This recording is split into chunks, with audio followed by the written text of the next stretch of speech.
qürrələnmə, boş nəfəsdir. Getdi birdən gəlmədi.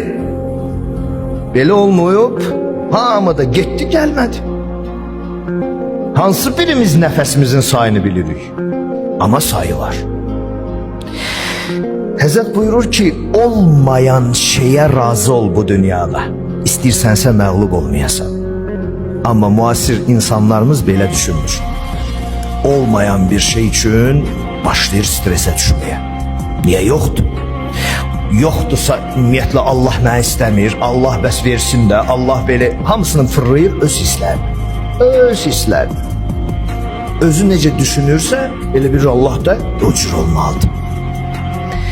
Er-reza biddun, olmadı, razı ol. Olmamağına şükret. Olmamağını and olsun 5 gün 3 gün sonra görəcəksən. Mən bayaq da dedim, mənim sözüm deyil, böyük ağaların sözüdür. Mən sadəcə o qapıda elə belə təvəssül edirəm. Allah özü qəbul eləsin, nə deyim bilmirəm. Olmadı, qəbul et. Çünki bugün şikayət etdiyim bir şeyə görə sabah mütləq şükür eləyəcəksən.